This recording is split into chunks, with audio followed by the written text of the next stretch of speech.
목사님, 강연의 주제를 제가 말씀 안 드렸어요. 어른으로 살 생각 말고 흔들리는 청춘으로 살아라. 네. 마지막에 목사님께서 흔들림 속에서 너무 정답을 찾으려고 하지 말고 정답이신 예수 그리스도를 어떻게 붙잡고 어떻게 동행할지 고민해라는 말씀을 해주셨는데요. 근데 저는 강연을 들으면서 이런 생각이 들었어요. 정말 목사님께서 청춘들의 흔들림에 대해서 많이 고민하셨구나. 이번 오늘 낙천지명을 위해서 많이 고민하셨구나라는 생각이 들면서 제가 보기에는 목사님 굉장히 외람되지만 완벽해 보이시는데요. 목사님도 흔들릴 때가 있을까라는 생각이 들거든요. 흔들릴 때가 있으신가요, 목사님? 네. 안 흔들리면 청춘이 아니죠. 네, 목사님도 지금 청춘이신 걸로. 네. 그러니까 흔들리는 게 이게 내가 아직 살아있구나. 내가 아직 존재하고 있구나. 그 흔들림이 딱 멈추는 순간에 딱딱해지잖아요. 저는 그런 점에서 보면 우리가 흔들리는 것 자체를 너무 무서워할 필요는 없고 약간은 즐길 필요도 있어요. 그 흔들림에 대해서 내가 지금 살아있는 존재구나. 내가 지금 뭔가를 향해서 내가 달려가고 있는 존재구나. 우리가 앞을 향해서 갈 때 이게 막 네. 흔들잖아요. 네. 그런 점에서 오히려 흔들림을 흔들리고 나서 언제 내가 어른 될까 그 생각보다는 계속 흔들리면서 내 인생 마지막까지 청춘으로 살겠다. 결국에는 어른 될 생각 하지 말라는 말씀이신 거예요. 그게 더 좋은 태도가 아니에요. 그게 신앙적 태도가 아닙니까? 신앙적인 태도로 봤을 때. 예. 목사님 근데 목사님은 이렇게 뭐 신앙적인 세월에 또 내공이 있으시니까 흔들림을 좀 즐겨라 이렇게 말씀하실 수 있지만 사실 지금 여기 뭐 대학부, 청년부 또 결혼한 일리남성교회도 기자들도 많이 왔는데요. 이게 내가 대학교를 가고 혹은 취업을 하고 결혼을 하면 내 고민들이 조금 안정이 되면서 평안을 누릴 수 있을 것 같다라는 기대를 하는데 이게 가면 갈수록 고민이 더 많아지거든요, 사실. 그렇죠. 근데 이것 때문에 도대체 왜 이렇게 나이를 먹는데 고민이 많아질까? 이런 것 때문에 좀 답답할 때가 있습니다. 어떻게 해야 저희들이 흔들림을 좀 즐길 수 있는지 말씀 좀 해주세요. 저도 그런 삶을 많이 살았던 것 같아요. 요번 고비만 잘 넘기면 조금 쉬고 편안해지겠다. 근데 막상 그걸 넘기면 또 그 다음 문제가 또 이렇게 다가오더라고요. 조금 크기가 높았다 낮았다. 예? 장애물이 또 출렁이는 게 좀 셌다 약했다 그런 차이는 있지만 이 산다는 것 자체가 계속한 파도가 마치 계속 흘러오잖아요. 그런 것처럼 오기 때문에 그것을 대처하는 게 중요하구나. 하나 끝나면 이제 푹 쉬겠다.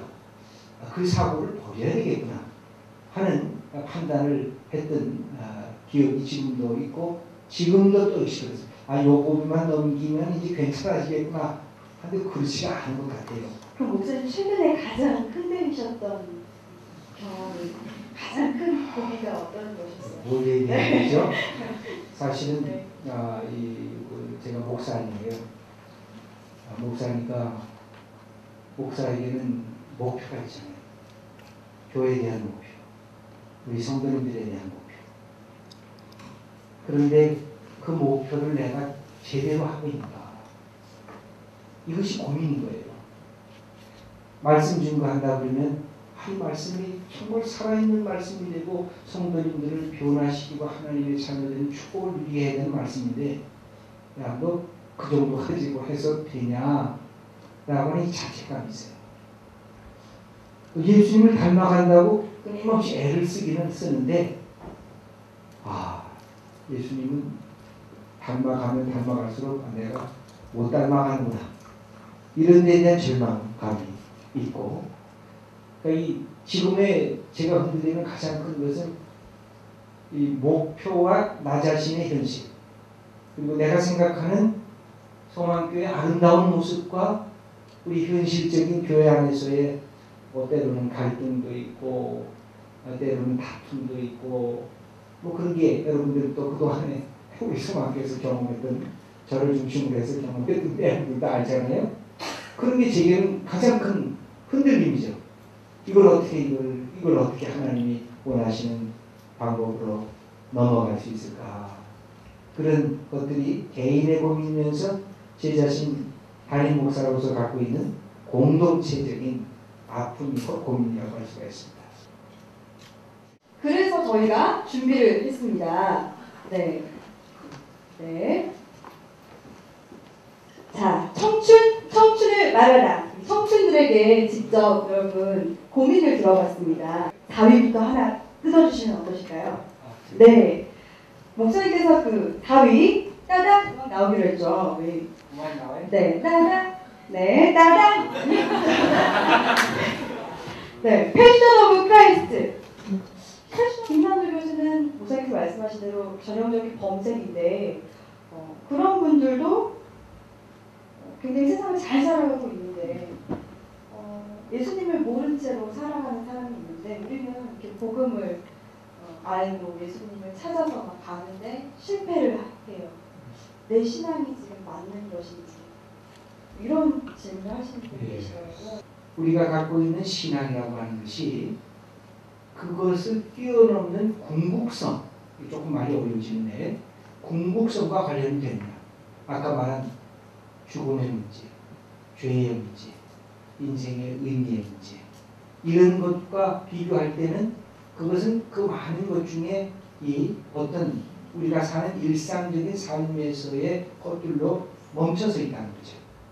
그러나 궁극적인 질문들은 그것 이상의 질문, 그러니까 그게 예를 죽음에 대한 질문, 죄에 대한 질문이라든지 인간이 갖고 있는 참다운 목표에 대한 질문들은 다 가려져 있고 다만 현실 사회 속에서 내가 이 부분을 어떻게 극복해야 될 것인가 하는 점으로 멈춰서 있다는 거죠. 그러니까 기독교는 근본적으로 우리가 갖고 있는 본질적 질문에 대한 대답을 갖고 있거든요. 우리가 아까 말씀드린 그런 부분이고 또 하나는 여기 이제 Passion of Christ라고 했을 때 이 패션이라고 하는 말 자체를 여러분들이 잘 아시잖아요. 그 안에는 열정이라는 말과 더불어 고난이라는 말이 같이 들어가 있잖아요. 그러니까 열정이 있는 사람들은 항상 고난을 당하게 돼 있어요. 그러니까 그 흔들린다는 것 자체를 누구 때문에 흔들리는가?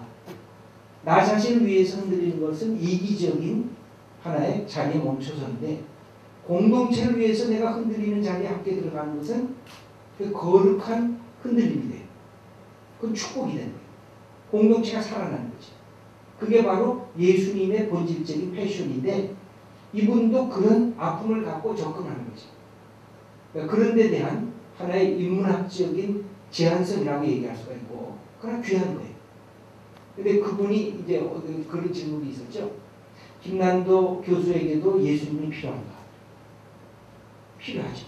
정말 그것을 자기의 삶의 귀한 가치관으로 채우려고 하면 예수님의 어떤 문제를 이해하게 되면 인문학을 뛰어넘는 그 가치관을 그분이 받고 더 큰 역사를 감당하리라. 그렇게 이제 생각하고 있는 것이죠. 하나를 더 저희가 청춘들의 고민, 세 번째 고민은 무엇인지 이 이야기를 통해서 다시 한번 더 깊은 신앙적인 고민을 나눠보도록 하겠습니다. 너무 바쁘죠. 세 번째는요. 좋은 놈, 나쁜 놈, 이상한 놈입니다. 안녕하세요. 네, 청년일보 김다현입니다. 적어왔어요. 예. 교회에서도 김난도 교수님도 힘들거나 괴롭거나 흔들릴 때 그리고 나쁜 놈, 이상한 놈을 만날 때 그 시간을 견디라고 하는데요. 이유는 그 과정이 모두 의미 있고 나를 성장하게 한다고 하는 건데요. 그런데 사실 그 인내하는 과정에서는 저의 감정을 억누르게 되는 것 같아요. 그래서 때가 되면 의미를 찾을 수야 있겠지만 정신건강을 위해서라도 감정에 충실할 필요가 있지 않을까. 왜냐하면 어쩔 때는 그냥 포기하고 마는 것이 아름다운 정신상태를 유지하는 길이 아닐까라는 생각이 들거든요. 네, 너무 참으면 또 병이 된다는 말도 있는데 관계를 좀 지혜롭게 할 수 있는 방법에 대해서 짧게 목사님 좀 답변 좀 해주세요. 예, 그 기독교의 신앙은 한 가지 특징이 있는데 자기 감정을 표현하는 겁니다. 여러분 예수 믿고 너무 감정을 숨기지 않았으면 좋겠어요. 뭐냐면 여러분들 우리가 시편을 읽어보면 자기들이 갖고 있는 문제점에 대해서 하나님에게 그냥 정난하게 표현해요. 하나님에게 항의까지 하거든요. 아니 기독교의 이 신앙이란 하나님께까지도 항의를 하는데 왜 사람에게 항의를 못하겠어요?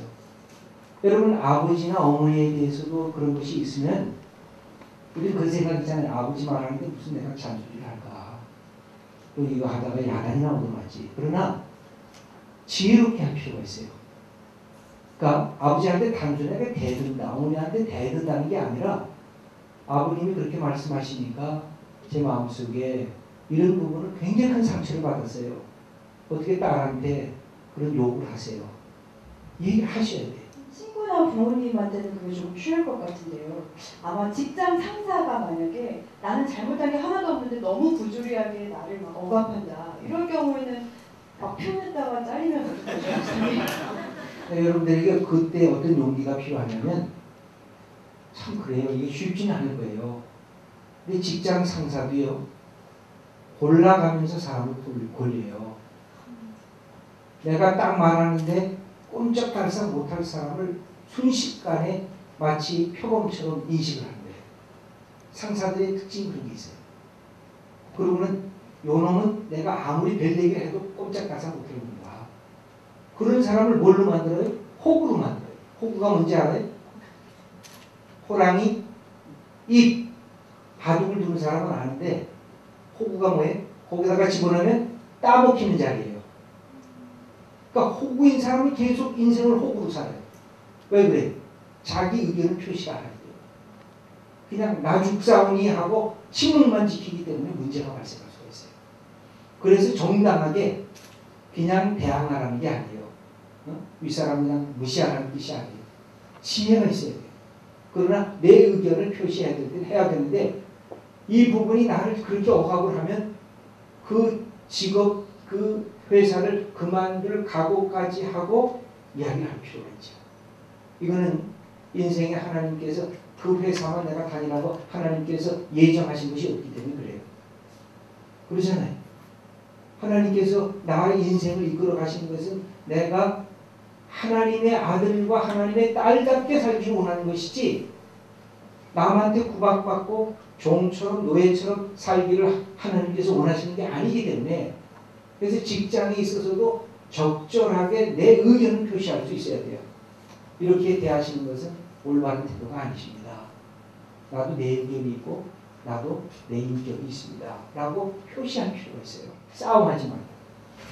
그래도 목사님 직장을 그만둘 각오를 좀 해야 하는 거는 조금 그 이제 맨 마지막에 네, 마지막에요. 정말 못 참겠을 때, 진짜로 못 참겠을 때, 그러면 또 예수님께서 하나님께서 좋은 길을 예비해 주시겠죠. 네. 자, 빠밤 청춘들의 두 번째 고민은 너무 세게 붙었어요. 너무 세게 붙었어요. 네. 이게 제가 읽어드릴게요. 결혼은 미친 짓이다. 결혼은 미친 짓일까요? 청춘들의 고민이 두 번째가 결혼 안 해봐가지고 못했는데 근데 지금 몇몇 분들 결혼하신 분들도 계신데요. 그래요? 빙그레 미소를 지으시는데 청춘들이 아마도 이 결혼에 관련된 고민이 참 많은 것 같아요. 이 두 번째를 차지했는데 이 부분은요. 저희가 12월 주제가 사랑입니다. 그때 연애 또 결혼에 관해서 우리 목사님께서 진짜 하실 말씀이 많으시다고 하니까요. 그때 솔루션을 좀 들어보기로 하고요. 결혼은 네. 미친 짓은 미친 짓이에요. 네. 그래서 미친 짓을 좀 해야 되지 않을까요? 사랑 때문에 하기 때문에 사랑 때문에 자기를 다 주는 거거든요. 그 미친 짓 아니에요. 사랑해서 내 모든 걸 다 줘. 여러분의 생각, 여러분의 몸, 여러분의 삶을 한 남자, 한 여자를 위해서 다 줘버리는 거예요. 그게 결혼이거든요. 그 미친 짓이지. 근데 이 미친 짓의 의미가 뭔가는 다음번에. 그렇죠. 네. 지금 전에 목사님께서 너무 다 말씀해 주실까봐 조마조마. 그럼 우리 청춘들의 가장 큰 고민은 빠밤 내일을 향해 쏴라. 바로 진로 부분인데요. 이 진로에 많은 의미가 있는 것 같습니다. 뭐 취업부터 시작해서 이직 그리고 꿈이 있어서 고민, 꿈이 없어서 고민 여러 가지가 있을 것 같은데요. 진로에 대해서 난 진짜 고민이다 하는 지체가 있으신가요? 네. 안녕하세요 목사님. 저는 청년부에 다니는 윤지선이라고 합니다. 예. 네, 다름이 아니라 제가 진로에 대해서 참 많이 고민을 하고 20대를 많이 보냈는데 저는 대학에서 개인적으로 성악을 공부했어요. 그리고 저는 20살에 예수님을 인격적으로 만나고 그렇게 정말 내가 성악을 공부하고 음악을 하는 것이 하나님께서 열어주신 길이고 나의 비전이다 라는 마음이 그때서부터 지금까지 변함이 없고 또 예배 사역에 대한 마음이 계속적으로 있는데 제가 음악을 전공하고 계속 진로에 대해서 공부하면서 좀 그쪽으로 잘 풀리지 않았어요. 그래서 뭐 유학을 갔을 때도 그렇고 또 유학 갔다 와서 오디션을 볼 때도 그렇고 실패하고 좀 좌절한 적이 너무 많고 지금은 다시 뭔가 도전하기에는 마음이 많이 무너져 있는 상태라서 다른 직업을 가지고 있거든요. 현재 지금 초등학교에서 연어민 방과후 교사를 하고 있어요. 지금 현재 직업을 만족을 하는 편이거든요. 그런데 한편에서는 내 비전과 내가 가장 사랑하는 일은 이게 아닌데 라는 어떤 그런 괴리감이 저를 많이 힘들게 할 때가 있어요. 그래서 어떻게 해야 될지 제일 고민일 것 같아요. 그죠? 지금 30 막 지금 다 전후고인 것 같죠? 대학생들만 제외하면은 30 넘은 친구들, 안 된 친구들 그렇게 제일 고비인데 저도 이렇게 돌아보니까 10대에는 하고 싶은 것들이 30까지도 넘어요. 그렇죠? 이것도 해보고 싶고 저것도 해보고 싶고 남자들 같으면 대통령부터 시작해가지고 별걸 다 해보고 싶은 게 10대 때의 마음이에요. 근데 20대 들어가면 전공을 선택해야 되니까 전공을 선택한 순간에 30개가 거의 10분의 1로 줄어드는 것 같아요. 그럼 할 수 있는 게 한 3개에서 4개 20대가 되더라고요. 그러니까 정말 그때는 길이 이거밖에 없구나. 내가 전공해가지고 이 길로 갈 수밖에 없구나 하는 것이 엄청나게 좁혀집니다. 20대에서 전공을 바꾸는 게 쉽지가 않아요. 근데 바꾸는 사람은 굉장히 용기 있는 사람이에요. 내가 부모님 때문에 그냥 들어갔는데 내가 들어가보니까 내 길이 아니다.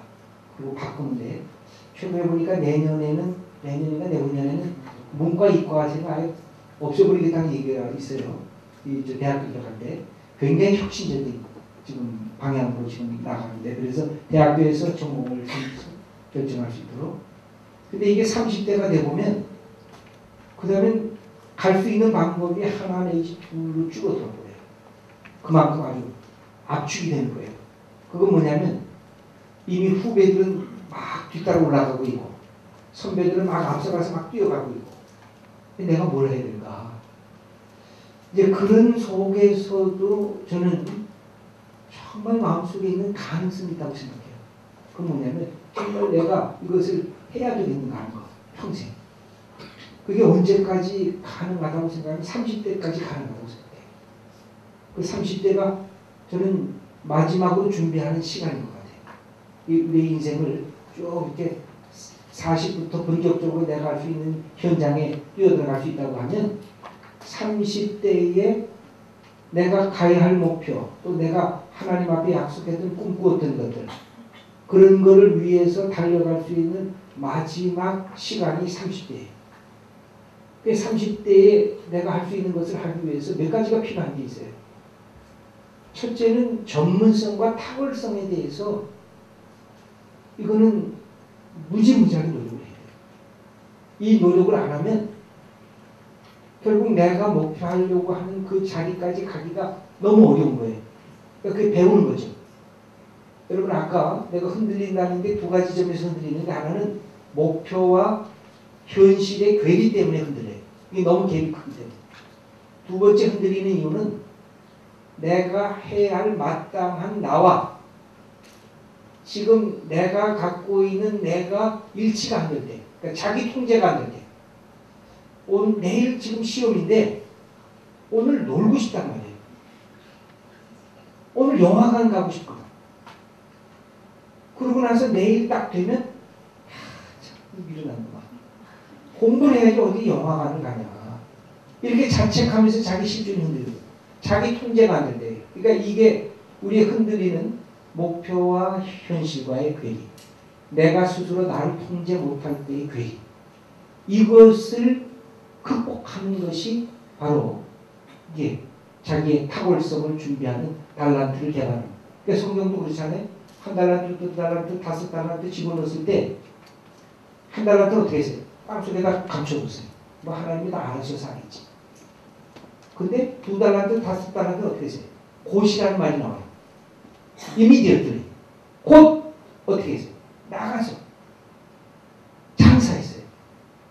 그러니까 그 부분이 매우 중요한 게 우리가 예수 믿으면서 하나님의 은혜 때문에 우리가 갖고 있는 노력과 수고와 땀 흘림을 면제시켜서는 안 돼요. 이 점은 한번 더 도전할 필요가 있죠. 그러고 나서 이 하나님의 뜻이 정말 뭔가? 내가 음악을 하는 게 하나님의 길인가? 아니면 교회 음악이라고 하는 보다 더 넓은 길을 더 갈 것인가? 아니면 이것을 통해서 후학들을 가르치는 게 내 인생의 목표일까? 아니면 성악가가 되어서 무대에 서는 게 내 인생의 목표일까? 그거는 본인이 자기의 주신 달란트와 내 준비와 이 모든 것을 갖고 다시 한 번 또 결정할 때가 있겠죠. 그건 다시 기다려야 돼요.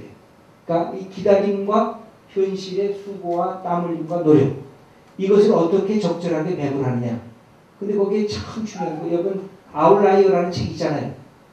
그 아웃라이어라는 책에 보면 만시간 법칙 여러분들 많이 들었죠. 만시간 땀 흘리고 수고해야 자기 분야의 최정상적인 사람이 될 수 있다는 거예요. 그 만시간이 얼마예요? 하루에 3시간씩 자기 분야에 대해서 투자하면 몇 년이 걸릴까요? 10년이 걸려요. 하루에 10시간씩 자기 분야에 대해서 100% 투자하면 몇 년이 걸릴까요? 3년이 걸려요. 난 예수님이 왜 3년 제자들을 가르쳤나? 하루에 10시간씩 제자들 트레이닝했어요. 그러고 나서 3년 하니까 10,000시간이 채워졌어요. 그것도. 그리고 제자들을 세상을 향해서 파송한 거예요. 그 점에 있어서 이 우리가 갖고 있는 노력, 거기에 보면 그런 얘기가 모차르트도 10,000시간 채웠다는 거예요. 그 천재 모차르트.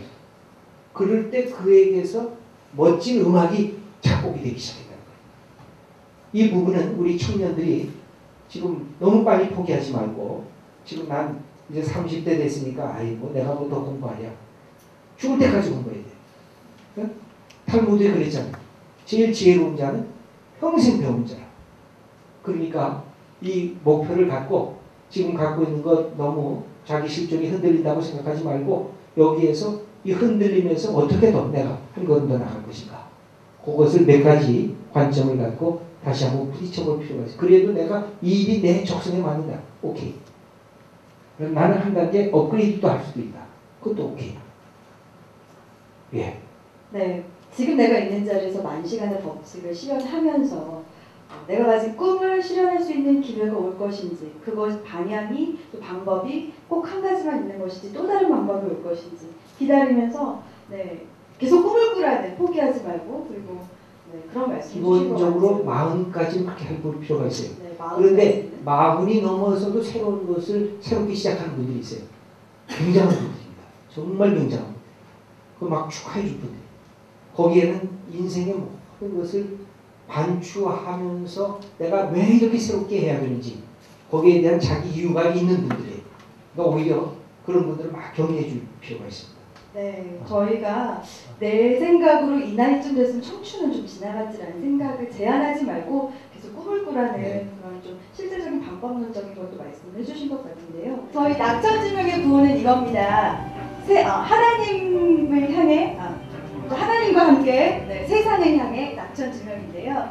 목사님께서 선창을 해주시면 우리가 함께 외쳐보면 어떨까 싶습니다. 목사님께서 하나님과 함께 세상을 향해 하면 낙천지명을 함께 외치면서 오늘 이 시간 끝내도록 하겠습니다. 오늘 함께 해주셔서 정말 감사하고 12월에 더 알차고 풍성한 나눔으로 만나뵙길 기대하겠습니다. 네. 하나님과 함께 세상을 향해 낙천지명. 네, 감사합니다.